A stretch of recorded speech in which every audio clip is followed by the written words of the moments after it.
안녕하세요. 연세대학교 응용통계학과 김현중 교수입니다. 이번 강의에서는 머신러닝 방법 중에 하나인 의사결정 나무에 관한 예제를 하나 살펴보도록 하겠습니다.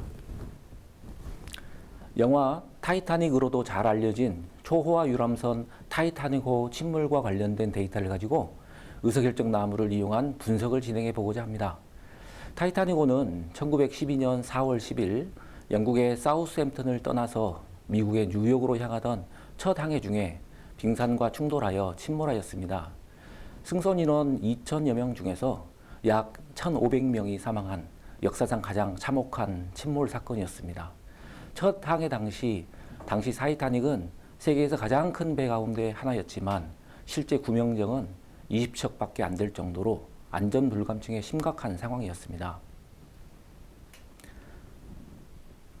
우리가 분석해 볼 타이타닉 데이터는 각 탑승객의 객실 등급과 어린이 승객 여부, 성별, 그리고 생존 여부를 담고 있는 데이터로 2,000여 명의 탑승객에 대한 정보를 담고 있습니다.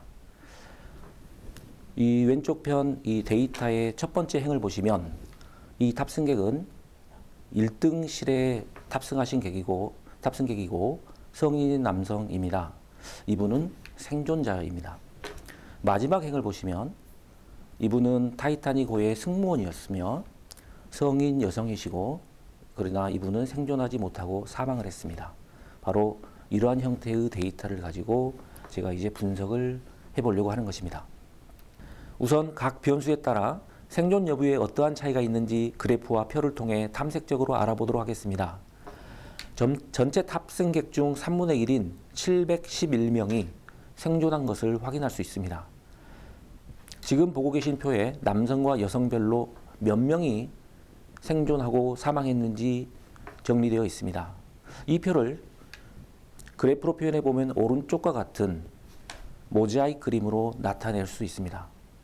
모자이크 그림은 표로 요약된 값들을 그래프로 나타내어 내용을 한눈에 파악하기 좋습니다. 모자이크 그림의 가로축은 성별을 나타내고 세로축은 생존 여부를 나타내고 있습니다.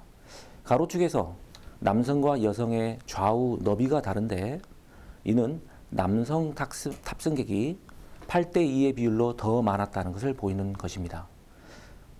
여기서 흥미로운 것은 남성 탑승 인원 중에서는 약 20%만 생존했지만 여성 탑승 인원 중에서는 약 75% 정도의 인원이 생존했다는 것입니다.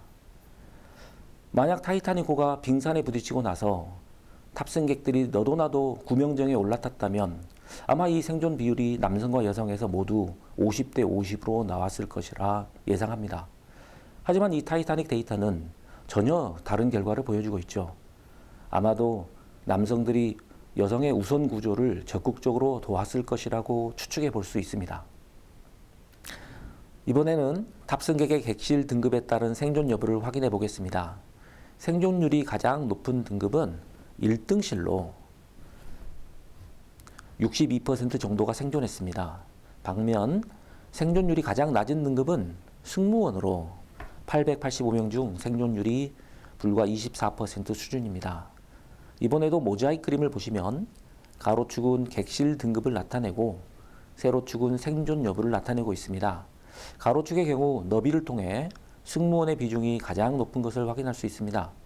또한 생존 여부와 함께 고려해 보자면 1등실 탑승객 중에 생존 비율은 사망실 비율보다는 높은 반면 등급이 낮아짐에 따라 생존 비율이 사망 비율에 비해 낮아지는 것을 확인할 수 있습니다. 타이타닉호는 최상층의 1등실이 최하층의 3등실과 승무원의 객실이 있는 구조로 되어 있다는 사실로 미뤄보아 3등석 탑승객들은 대부분 낮은 층에서 탈출을 위해 최상층까지 올라오지 못했거나 최상층까지 올라왔더라도 이미 구명정이 꽉 차버린 상황이지 않았을까 추측해 봅니다. 다음으로는 어린이 여부에 따른 생존 여부를 확인해 보겠습니다. 전체 탑승객의 95%가 성인이었는데 성인의 경우 31%만 생존했고 어린이의 52%가 생존한 것을 확인할 수 있습니다. 성별의 경우와 비슷하게 어린이들 우선적으로 구명정에 태웠을 것이라고 추측할 수 있습니다. 지금까지의 분석 결과를 정리하자면 여성 탑승객은 생존율이 높고 1등석 승객의 생존율이 높고 어린이 생존율이 높다라는 것입니다. 하지만 그것만으로 이 데이터를 충분히 이해하고 분석했다고 할 수 있을까요? 이제 머신러닝 방법 중 하나인 의사결정 나무라는 방법을 통해서 이 데이터를 분석해 보겠습니다. 파이썬 프로그램을 이용해서 의사결정 나무를 만들라는 명령을 내리니 화면의 결과가 생성되었습니다. 가장 위에 있는 1번 노드에는 전체 데이터 2201명이 모두 들어 있습니다. 이 중 사망자는 파란색으로 생존자는 주황색 숫자로 표시되어 있습니다. 이 의사결정 나무에 따르면 사망과 생존을 구분짓는 첫 번째 핵심적 요인은 성별이라고 판단한 모양입니다. 그래서 남성인 경우에는 2번 노드로, 여성인 경우에는 3번 노드로 내려보냈습니다. 먼저 여성인 경우인 3번 노드로 따라가 볼까요? 여기서 재미있는 사실이 발견됩니다. 이전 분석에 따르면 여성 탑승객은 생존율이 높다라고만 알고 있는 상태입니다. 하지만 의사결정 나무는 여성 탑승객 중에서도 차이가 존재한다는 것을 보여주고 있습니다. 그래서 1, 2등실의 여성 탑승객은 6번 노드로, 3등실의 여성 탑승객은 7번 노드로, 그리고 승무원 여성 탑승객은 8번 노드로 내려보냅니다. 결론적으로 여성 탑승객이라고 해서 모두 생존율이 높은 것은 아니고 7번 노드인 3등석의 여성 탑승객은 생존율이 46%로 여성 탑승객 중에서는 가장 낮은 편이었다는 것을 의사결정 나무는 밝혀준 것입니다. 이것은 성별 요인과 좌석 등급 요인이 독립적인 것이 아니라 서로 얽혀서 생존 여부에 영향을 미친다는 것을 보여주는 것입니다. 이러한 숨어있는 관계를 의사결정 나무라는 방법은 아주 쉽게 발견해냈다라는 것에 주목하시기 바랍니다. 이번에는 남성인 경우인 2번 노드를 살펴보겠습니다. 남성은 어린이 여부로 한 번 더 세분화를 하네요. 4번 노드의 남자 어린이의 경우에는 객실 등급으로 다시 분할되어 9번과 10번 노드로 내려보냅니다. 의사결정 나무는 남자 어린이 탑승객 중에서도 생존율이 낮은 경우를 발견하였습니다. 10번 노드에 해당하는 3등실의 남자 어린이는 생존율이 매우 낮습니다. 아마도 탈출을 위해 낮은 층에서 최상층으로까지 올라오는데 많은 시간이 소요되었기 때문일 것으로 추측됩니다.